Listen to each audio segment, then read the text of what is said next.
À la fin du banquet, il s'est levé, le diable. Il a prononcé un discours. Ça va. Il y a toujours un peu partout des feux illuminant la terre, ça va. Les hommes s'amusent comme des fous au dangereux jeu de la guerre, ça va. Ben voilà, je me présente, je suis Maria. Mes origines, de ma maman est espagnole, mon papa arabe. Ah, ça, je ne savais pas. Ben oui, Marocaine? Marocaine oui, de Casablanca. Et très fière de l'être. Et en fait, je voulais vous parler un peu de ce qui se passe aujourd'hui dans le monde, surtout ce qui se passe en Syrie. On en a beaucoup parlé au début et on a fait beaucoup de propagande. Et maintenant, ils sont oubliés. Alors que quand on voit la Syrie, les bombardements, Pourquoi tu dis qu'ils sont oubliés maintenant? parce qu'on n'en parle plus. Moi. On en parle beaucoup moins, très rarement. Oui, sur Facebook, de temps en temps, il y a des vidéos sur ce qui se passe, mais à la télévision, on n'en parle plus. Moi, je pense qu'on les oublie. Et ces gens-là, en fait, on a bombardé les hôpitaux, les orphelinats, des gens qui ont tout perdu, plus de maison, plus de famille. Et quand je vois ça, ça me rend très triste. Et puis quand je vois le monde, comment il est, les gens sont égoïstes. Mais il y a beaucoup de. Il y a la Syrie, c'est. Mais il y a tant il y a les guerres en Afrique aussi. Oui, et je sais, la guerre en Afrique. En Somalie, ouais, un peu de partout. Les guerres de drogue au Mexico, c'est Oui, partout, partout. partout. Tu as raison, partout. Mais moi, ce qui me touche le plus, c'est ce pays-là, quoi. C'est le Puis, les radicaux, la radicalisation qui tue au nom de Dieu. Et là, je tiens le Coran. Si quelqu'un peut me dire où est écrit dans le Coran, on peut tuer au nom de Dieu. Dites-le moi. Parce que moi, j'ai pas encore trouvé la page. Oui. J'ai quand même une question. J'ai pas encore lu. Oui, j'ai lu quelques pages parce que mon ex Myriam, elle est aussi demi-marocaine. Elle avait un Coran aussi, et parfois je lisais.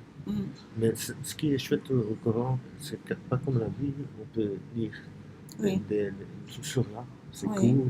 Oui. Mais à mon avis, il y a pas mal de tueries et dans la Bible, dans le Coran. Non, tuer au nom de Dieu, non. Non. Tuer au nom de Dieu, non. Il y a quand même écrit.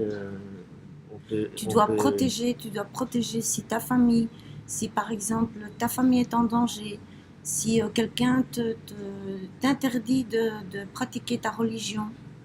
Il y a quand même écrit. Bon, moi, ce que je comprends dans tous les livres, c'est le plus important, c'est tout simplement, c'est une interprétation, c'est l'amour. Oui. Point à la ligne. Pour moi, dans le Coran, je trouve tout ce qui se passe dans le monde, il est écrit dedans. C'est écrit dedans. Tout est dedans. Il y a écrit quand même, on peut tuer les gens qui ne croient pas. Non, pas qui ne croient pas, les gens qui t'interdisent de croire en l'islam. Qui t'interdisent de croire en l'islam. Personne ne peut t'interdire. Moi,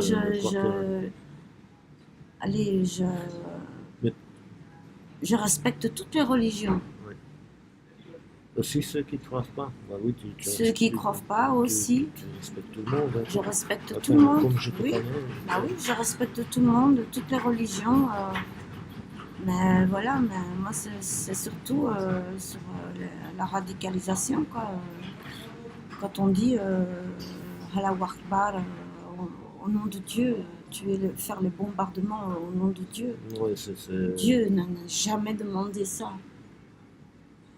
Il y a, avec les attentats, ici à Bruxelles, Oui. hein, tu te souviens, Zaventem, il y a, j'oublie son nom, on peut chercher sur Internet. Euh, c'est un homme qui a écrit un livre après les attentats, je crois un Marocain ou peut-être, je ne sais pas, un Algérien, je ne sais pas. Enfin, un Belge. Il habite Bruxelles, il conduit le tram ou le métro, et sa femme était là, elle est morte. Et il a écrit un livre. Et il est venu sur la télé aussi avec un message d'amour, un message de comprendre l'autre, autre religion aussi. Oui.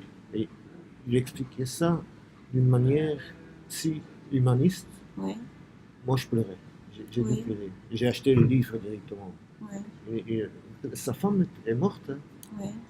Et il faisait encore. Il ouvrait son cœur.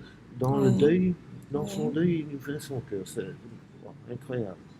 Et en plus, ce qui me rend plus en colère, c'est que la radicalisation, ils prennent des jeunes, on leur lave leur cerveau, on leur dit des choses sur l'islam qui n'existent pas.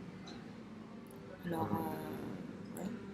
Et il y a des jeunes qui tuent. Hein, Ils sont tellement manipulés par un imam. On prend des gens qui vivent dans la pauvreté, les voyous, on leur lave leur cerveau, des gens vraiment démunis. Oui. Ils les manipulent, ils sont manipulés. Oui. Et alors après, on leur paye le voyage, on leur donne de l'argent, on les envoie en Syrie, on les bombarde. Et on fait ça au nom d'Allah. Oui. Alors on a fait aussi beaucoup de publicité sur des enfants. Oui, on voit des publicités. Moi j'appelle ça des publicités. Franchement, on voit des enfants mourir. Les enfants mourir. Mon cœur il saigne. Hein. Il saigne vraiment. Qu'est-ce qu'on peut y faire, nous? Qu'est-ce que tu crois qu'on peut y faire? Mais si moi je pourrais faire quelque chose, je le ferais, mais on ne peut rien y faire. Quand je vois en Afrique aussi, on parle beaucoup des aides, de ci, de là, mais je vois que l'Afrique, elle n'a pas bougé beaucoup. Hein. Elle n'a pas bougé beaucoup. En Libye, hein. c'est tellement ça.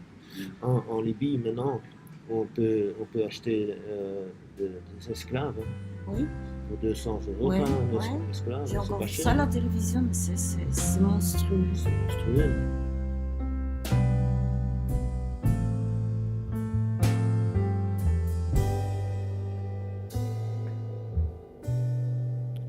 People just ain't no good.